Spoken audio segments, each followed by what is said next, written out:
नमस्कार बच्चों, एक बार फिर स्वागत है आपका पायनियर हो रही में। हम लोग अलजेब्रा की सीरीज़ पढ़ रहे थे और अलजेब्रा में हम लोग काफ़ी अच्छे क्वेश्चंस देख चुके थे। नेक्स्ट हम लोग आज पढ़ेंगे पॉलिनोमियल्स। ठीक है, बहुपद में किस तरह से क्वेश्चंस बनते हैं एग्ज़ाम में बहुत ही इम्पोर्टेंट है और लेटेस्ट ट्रेंड में है। ये मान के चलो चलन में है, क्वेश्चंस अक्सर आ जाते हैं किसी भी एग्ज़ाम में। ठीक है, तो हम लोग एकदम जीरो से समझेंगे कि भाई है क्या ये बहुपद।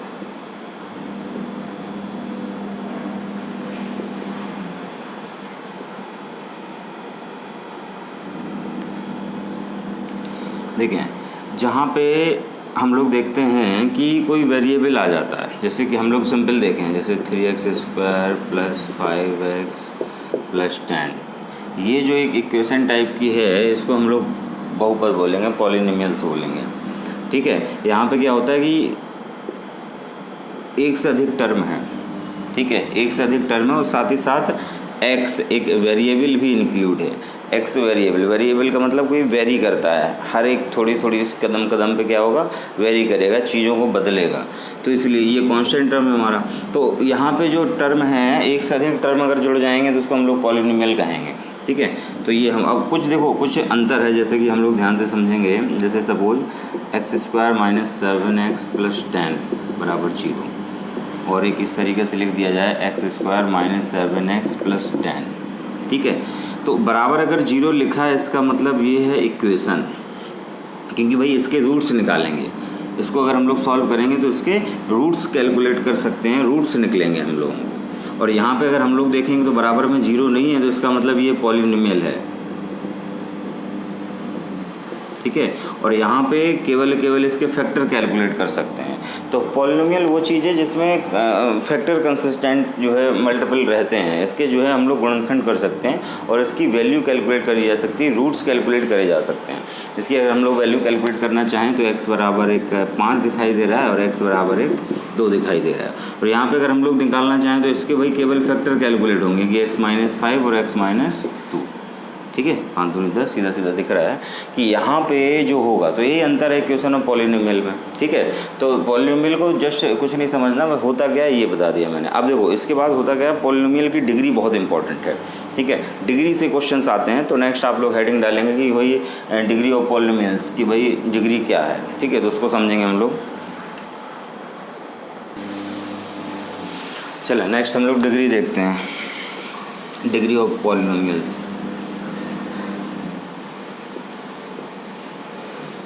डिग्री ऑफ पॉलिनोमियल्स, तो डिग्री क्या होती है? डिग्री बेसिकली हमें जो भी पॉलिनोमियल्स दे रखा होगा उसकी में हाईएस्ट पावर को डिग्री कहा जाता है। ठीक है, जो भी हाईएस्ट पावर होगी वो डिग्री कहेंगे उसको हम लोग। जैसे कि सपोज़ कोई इक्वेशन लिख देता हूँ मैं, 3x⁵ + 4x² + 9x। ठीक है, अगर इसमें हम लोग डिग्री की बात करें तो यहाँ पे हम लोग देखो किसी भी वेरिएबल की जो हाईएस्ट पावर होगी, ठीक है, या किसी भी टर्म में हम लोग टोटल टर्म की बात करेंगे किसी एक पद में, तो इस टर्म की टोटल पावर की बात करेंगे 5, यही हाईएस्ट है, तो इसकी जो डिग्री होगी वो 5 होगी। ठीक है, नेक्स्ट जैसे कि हम लोग एक इक्वेशन और देखते हैं, सपोज 4x⁸ + 9xy + 10xy⁵। ठीक है, तो यहाँ पे अगर हम लोग बात करें हाईएस्ट पावर की, तो देखो किसी भी टर्म में जितने भी वेरिएबल हैं उन सभी को मिला के यदि हम लोग देखें तो जो पावर हाईएस्ट होगी, इसमें अगर हम लोग देखें तो ये 8 सबसे ज़्यादा है। यहाँ पे अगर देखें एक इसकी है, एक इसकी, मतलब इसमें कितनी है, टोटल पावर 2 है। इसमें अगर देखें तो एक इसकी है, 5 इसकी है, टोटल पावर 6 है। तो हाईएस्ट जो पावर है वो 8 है, इसका मतलब ये 8 डिग्री। ठीक है, इसकी 8 डिग्री होगी। नेक्स्ट समझें, जैसे कि और समझ आते हैं आपको, x² yz + 111 x⁵ + y³ + 119 xy² z²। Suppose एक मैंने पॉलिनोमियल ये बना के दे दिया है आपको,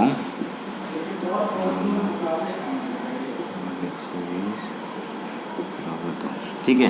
तो यहाँ पे अगर इस पॉलिनोमियल की बात करी जाए कि भाई इसकी डिग्री क्या होगी, तो हम लोग देख रहे हैं कि इस वाले टर्म में सबसे ज़्यादा पावर है, इस वाले टर्म में अगर हम लोग देखें तो टोटल पावर कितनी है 124 है, तो इसका मतलब इसकी डिग्री 124 होगी। तो टोटल टर्म की हम लोग बात करेंगे, पर्टिकुलर एक वेरिएबल की बात नहीं करेंगे। टोटल टर्म में जहाँ पे भी पावर ज़्यादा है, ठीक है, वो उसकी डिग्री होगी। तो आई होप कि आपको समझ आ गया होगा कि डिग्री क्या होती है। अब देखो इसका यूज़ कैसे होगा आगे हम लोग समझेंगे। चलो नेक्स्ट हम लोग पढ़ते हैं कि होमोजीनियस फंक्शन क्या होता है। इसी में हम लोग देख लेते हैं कि एक, और फिर इसका यूज़ कैसे करेंगे क्वेश्चंस में। होमोजीनियस फंक्शन अगली हेडिंग अगर हम लोग डालें तो होमोजीनियस फंक्शन, ठीक है। होमोजीनियस फंक्शन, होमोजीनियस फंक्शन क्या है कि सेम डिग्री वाला कोई भी फंक्शन हो। जैसे कि सपोज एक फंक्शन मैं बना के देता हूँ, जैसे कि a + b + c, इस तरीके से, यहाँ भी पावर 1, यहाँ भी पावर 1, यहाँ भी पावर 1, तो इसको होमोजीनियस फंक्शन कहेंगे। जैसे कि सपोज बना दिया जाए ab + bc + ca, ठीक है, तो इसको होमोजीनियस फंक्शन कहा जाएगा। जैसे बना दिया जाए a² b² + b² c² + c² a², ये होमोजीनियस फंक्शन है। जैसे कि a की पावर 6, b की पावर 6, c की पावर 6, ये होमोजीनियस फंक्शन है। तो होमोजीनियस फंक्शन वो फंक्शन होंगे जहाँ पे सभी टर्म में क्या हो, पावर हमारी सेम हो, डिग्री हमारी एक ही हो हर एक पद में, हर एक टर्म में, और एक साइक्लिक फॉर्म में पूरा हमारा फंक्शन चल रहा हो, ठीक है, एक साइकिल की फॉर्म में a b c, यहाँ भी देखो ए बी फिर बी सी फिर सी ए, ये हमारी साइकिल यहाँ पे होनी चाहिए।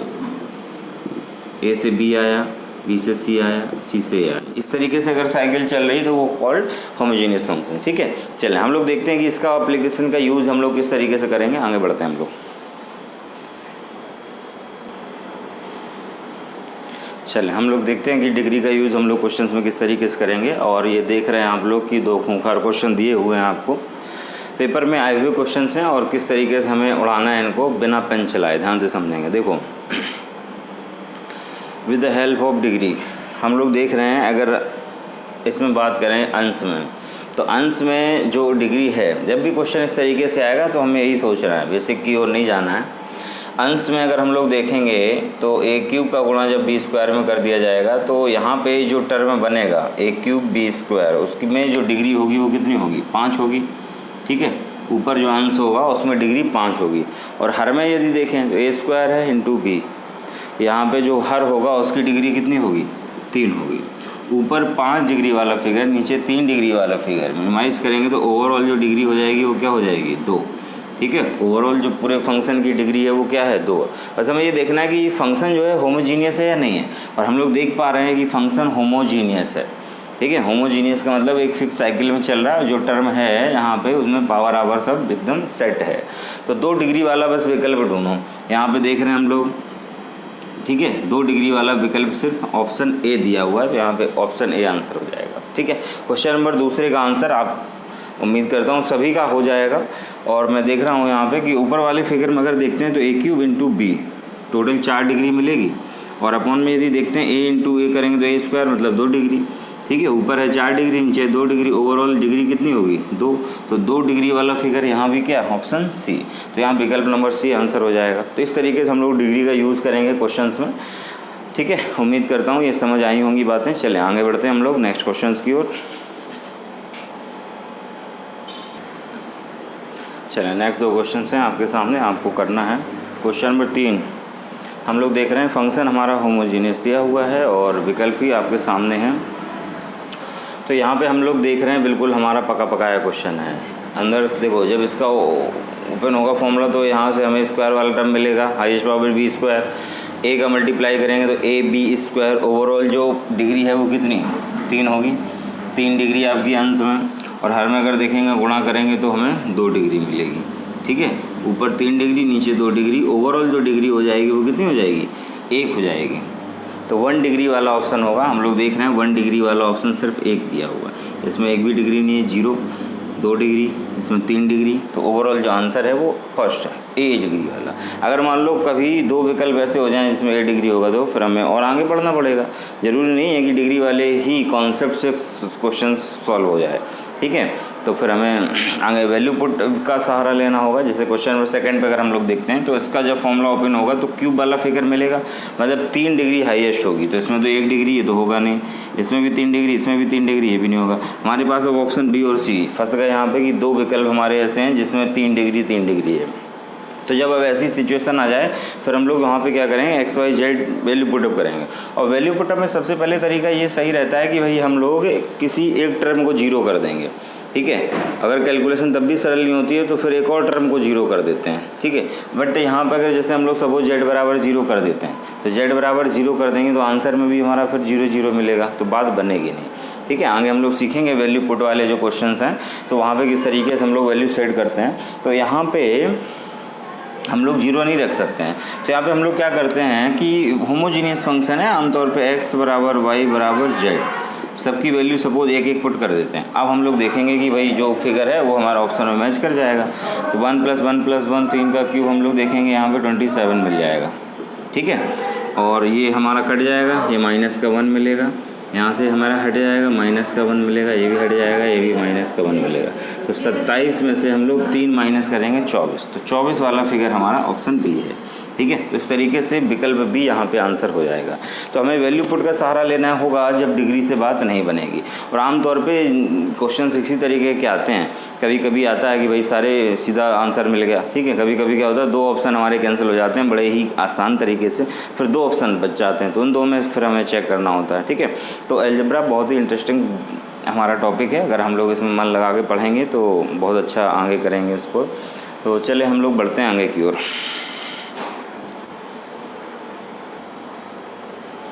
चला नेक्स्ट 3 क्वेश्चन हैं आपकी स्क्रीन पर। क्वेश्चन नंबर 5 हम लोग सॉल्व करते हैं। देखें यहाँ पे ये जो क्वेश्चन है अब डिग्री से तो नहीं होगा, ठीक है, क्योंकि हमें कंडीशन दे रखी है और क्वेश्चन पूछा गया है। तो x बराबर y बराबर दे रखा है, 2 इक्वेशन दे रखी हैं। तो यहाँ पे हम लोग क्या करेंगे, वैल्यू पुटअप करेंगे, ठीक है। और वैल्यू ऐसी पुटअप किया करो जिससे कैलकुलेशन आसान हो, ठीक है। तो यहाँ पे हम लोग देख रहे हैं अगर हम लोग a की वैल्यू सपोज़ 1 रख देते हैं, a बराबर अगर हम लोग 1 रख देते हैं, a बराबर 1 अपनी तरफ से, तो x की जो वैल्यू है वो कितनी मिल जाएगी, 1 + 1 2, और y की जो वैल्यू वो कितनी मिल जाएगी, 1 - 1 मतलब 0। तो हमें x बराबर 2 और y बराबर 0 मिल जाएगा। तो यही जस्ट वैल्यू हम लोग पुटअप करेंगे क्वेश्चन में। तो y बराबर 0, ये पूरा टर्म खत्म हो जाएगा, ये टर्म खत्म हो जाएगा, बचेगा √x⁴। तो बाहर निकलेगा तो हो जाएगा x², 2 की पावर 2 मतलब आंसर 4। तो इस क्वेश्चन का आंसर 4 हो जाएगा इस तरीके से, ठीक है। तो just value put up question number 6, x + y बराबर 2z दिया हुआ और ये क्वेश्चन हमसे पूछा जा रहा है। तो हमेशा देखो कोशिश ये किया करो कि हम लोग क्वेश्चंस में आसान वैल्यू पुटअप करें। सबसे आसान वैल्यू क्या होता है कि ज़्यादा से ज़्यादा एरिया को 0 कर दिया जाए। क्वेश्चंस जो पूछा जा रहा है उसमें ज़्यादा से ज़्यादा एरिया को 0 कर दिया जाए। अब यहाँ पर z बहुत दिखाई दे रहा है, ठीक है। तो z को अगर हम लोग 0 कर देते हैं, z बराबर 0 पुट कर देते हैं तो हमें मिलेगा भाई x + y बराबर 0, ठीक है।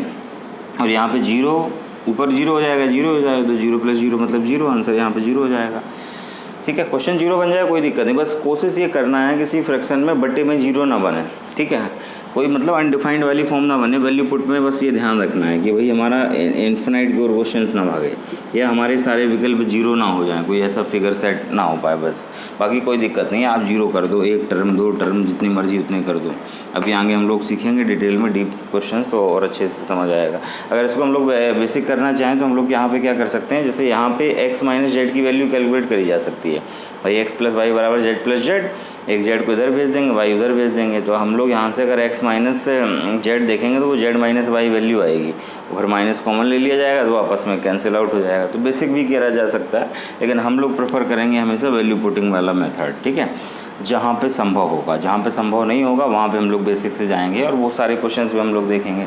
जैसे क्वेश्चन नंबर 7 में आते हैं, x + y बराबर फिर से दिया हुआ है, तो यहाँ पे अगर हम लोग z बराबर फिर से 0 पुट कर देते हैं तो क्वेश्चन में z बराबर जब 0 पुट हो जाएगा तो ये x/x बचेगा मतलब 1, ये y/y बचेगा मतलब 1, तो 1 + 1 आंसर हमारा 2 हो जाएगा, ठीक है। क्वेश्चन नंबर 7 का आंसर हमारा 2 हो जाएगा।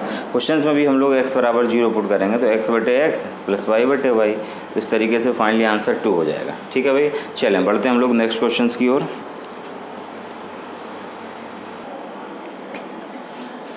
चलें नेक्स्ट 4 क्वेश्चंस हैं आपके लिए, वीडियो को पॉज करके क्वेश्चन सॉल्व करें। तो यहाँ पे डिग्री की हेल्प से तो क्वेश्चन होगा नहीं, यहाँ पे हम लोग वैल्यू पुट का सहारा लेंगे और वैल्यू पुटअप करेंगे, ठीक है। तो देखो डिग्री का यूज़ कहाँ करना है, क्योंकि विकल्प में अगर हमें डिग्री वाले क्वेश्चन दे रखे हैं तो हम लोग उसका यूज़ उस तरीके से ही करेंगे, ठीक है। अब चूँकि नंबर में ही दिए हुए हैं सारे ऑप्शंस, तो हमें मजबूरी है इसको कैलकुलेट करना पड़ेगा। तो देखो, जब भी कैलकुलेशन की बारी आएगी तो क्या किया करो कि एक टर्म को तो सीधा जीरो कर दिया करो। अगर हम लोग यहाँ पे c को जीरो पुट कर देते हैं तो हमारे पास जो क्वेश्चन होगी वो a + b बराबर जीरो होगा। तो उसको बैलेंस करने के लिए एक वैल्यू +1 और एक वैल्यू -1 लेंगे। ठीक है, कोई समस्या इसमें? बस ध्यान ये रखना होता है कि नीचे जीरो ना बने, क्योंकि हमने चूँकि c की वैल्यू जीरो रख दी तो c वाले टर्म सारे ख़त्म हो जाएंगे। ठीक है, इन क्वेश्चंस को नोट्स आप बनाते जाना, आपको रिवीजन में काफ़ी आसानी होगी। अब यहाँ पे अगर हम लोग c बराबर जीरो पुटअप कर देंगे तो ये वाला टर्म खत्म हो जाएगा, ये वाला टर्म खत्म हो जाएगा। ऊपर बचेगा a² + b² अपॉन बचेगा a²। a की वैल्यू +1 पुट कर देते हैं, b की वैल्यू -1 पुट कर देते हैं, तो ऊपर हमारा 1 + 1 अपॉन में 1, तो हमारा 2 हो जाएगा आंसर। ठीक है, बिल्कुल उसी तरीके से क्वेश्चन नंबर 9। क्वेश्चन नंबर 9 में z बराबर हम लोग जीरो पुट कर देते हैं। अगर z बराबर जीरो पुट करते हैं तो x की वैल्यू +1, y की वैल्यू -1 ऐसा मान लेते हैं। चाहे y की वैल्यू -1 लिख लो, x की वैल्यू -1 लिख लो, y की वैल्यू जो मर्जी आप करना चाहो कर सकते हो। तो z वाले टर्म माइनस हो जाएंगे, तो ये वाला टर्म खत्म हो जाएगा, ये वाला टर्म खत्म हो जाएगा। हमारे पास जो बचेगा डाटा वो ये बचेगा 3y² + x² अपॉन 2y²। अब y की जगह -1, x की जगह +1, तो -1 का स्क्वायर करेंगे बनी रहेगा, तो ये 3 हो जाएगा। ये +1 कर देंगे 4 अपॉन 2, तो यहाँ पे भी आंसर क्या होगा इसका 2 हो जाएगा, इसका भी आंसर 2 हो जाएगा। इसमें मैंने ऑप्शंस नहीं लिखे हैं, चलें कोई नहीं, 2 विकल्प में आंसर आ जाएगा। क्वेश्चन नंबर 10 की ओर बढ़ते हैं। 10 में भी यही काम करना है। जब कंडीशन देखो, कंडीशन हमें जब दे रखी है a + b + c टाइप, जैसे कि ये क्वेश्चन हमने कर रहे हैं, चारों क्वेश्चन सेम कंडीशन पे हैं, तो वैल्यू में सबसे आसान है कि एक टर्म को जीरो कर दो, बच्चे 2 टर्म, एक +1 एक -1 हो जाएगा। बस ये देख लो कि भाई अपॉन में जीरो तो नहीं बन रहा। अगर अपॉन में जीरो बन रहा है तो फिर हम लोग वैल्यू को चेंज करेंगे। ठीक है, वैल्यू को चेंज करेंगे, और आमतौर पर आसान वैल्यू है ये कि भाई c बराबर 0, एक वैल्यू -1 और एक वैल्यू +1। तो c बराबर 0 रखने पे ये हमारा टर्म खत्म हो जाएगा, ये टर्म खत्म हो जाएगा, ऊपर ये तो पूरा ही खत्म हो जाएगा। ठीक है, तो हमारे पास बचा a² upon a², b² upon b², a² से a² 1, b² से b² 1, तो इसमें भी आंसर हमारा 2 आ जाएगा। ठीक है, क्वेश्चन नंबर 10। क्वेश्चन नंबर 11, उम्मीद करता हूँ ये आप लोग कर ही ले जाएंगे, बेहद आसान क्वेश्चन है। तो क्वेश्चन नंबर 11 का आंसर आप लोग कमेंट सेक्शन में ज़रूर दें। ठीक है, क्वेश्चन नंबर 11 का आंसर कमेंट सेक्शन में चेक करूँगा मैं, तो सभी लोग कमेंट सेक्शन में दें। चलें आगे बढ़ते हैं हम लोग नेक्स्ट क्वेश्चन की ओर। चलें, नेक्स्ट 3 क्वेश्चंस आपकी स्क्रीन पर हैं। वीडियो को पॉज करके क्वेश्चंस को सॉल्व करें तेज़ी के साथ। उम्मीद करता हूँ क्वेश्चन सॉल्व कर लिए होंगे आपने। चलें देखें क्वेश्चन नंबर 12। क्वेश्चन नंबर 12 में जब भी देखो कंडीशन इस तरीके से रहेगी, तो मैंने बताया हमेशा कि एक टर्म को जीरो कर दिया करो। तो यहाँ पर अगर हम लोग c बराबर सीधा 0 पुटअप कर देंगे, और एक की वैल्यू +1 और एक की वैल्यू -1 अगर हमें ज़रूरत पड़ी तो c बराबर 0 करने पे ये टर्म ख़त्म हो जाएगा। ठीक है, और वैल्यू पुटअप करेंगे जस्ट, तो हमें आंसर मिल जाएगा। ठीक है, यहाँ से c खत्म हो जाएगा, c खत्म हो जाएगा, तो ऊपर हमारा a² + b² बचेगा, और अपॉन में भी हम लोग देखेंगे तो इस तरीके से ये डाटा मिलेगा। तो ऑप्शन मैच करेंगे। ये हम हिंट दे रहे हैं, वीडियो ज़्यादा लंबा ना हो इसलिए। क्वेश्चन नंबर 13 में भी देखो, क्वेश्चन नंबर 13 में हमें 2 कंडीशन दे रखी हैं। क्वेश्चन नंबर 13 में हमें 2 कंडीशन दे रखी हैं, और क्वेश्चन इस तरीके से लंबा सा दिया हुआ है। तो यहाँ पे भी काम हमें वही करना है, c की वैल्यू हमें 0 पुट कर देनी है। c बराबर अगर हम लोग 0 पुट करेंगे, अब देखो यहाँ पे हमें c बराबर 0 पुट करने पे a बराबर कुछ और, b बराबर कुछ और होगा, तो हम यहाँ पे क्या करेंगे, सीधा a + b बराबर 6 इस तरीके से लिख सकते हैं। c बराबर 0 पुट करने पे ये ख़त्म हो जाएगा, ये ख़त्म हो जाएगा, यहाँ से हमें चीज़ मिलेगी a × b बराबर 1। ठीक है, c बराबर 0 रखने पे ये टर्म हमारा ख़त्म हो जाएगा, c का गुणा इसमें होगा, ये टर्म ख़त्म हो जाएगा, और यहाँ पे ये टर्म ख़त्म हो जाएगा। मतलब हमारा क्वेश्चन सिर्फ इतना बचा कि a + b की वैल्यू भी आपके पास है, ab की वैल्यू भी आपके पास है, जस्ट पुटअप करेंगे आंसर आएगा। क्वेश्चन नंबर 14 की ओर बढ़ते हैं। क्वेश्चन नंबर 14 में देखो, यहाँ पे कोशिश ये क्या करो, जो टर्म सबसे ज़्यादा है उसको 0 कर दो। s को अगर हम लोग 0 कर देते हैं यहाँ पे, ठीक है, s बराबर यदि हम लोग 0 कर देते हैं तो a + b + c हमारा 0 होगा। तो s की वैल्यू हम लोग क्वेश्चन में भी अगर पुट करते हैं तो ये टर्म खत्म हो जाएगा, बचेगा -a² मीन्स a², ये b² बचेगा, ये c² बचेगा, s खत्म हो गया, अपॉन में भी a² + b² + c²। तो ओवरऑल जो आंसर है वो इसका 1 हो जाएगा। ठीक है, क्वेश्चन देखने में जहरीले लग रहे हैं लेकिन बेहद आसान है। ठीक है। इनका सॉल्यूशन जो है बड़ा ही प्यारा है और बड़े आसान तरीके से हम लोगों ने इतने खतरनाक क्वेश्चन सीख लिए हैं। तो इससे जुड़े हुए क्वेश्चंस और मिलेंगे आपको अगली क्लास में, ठीक है। तब तक के लिए गुड बाय।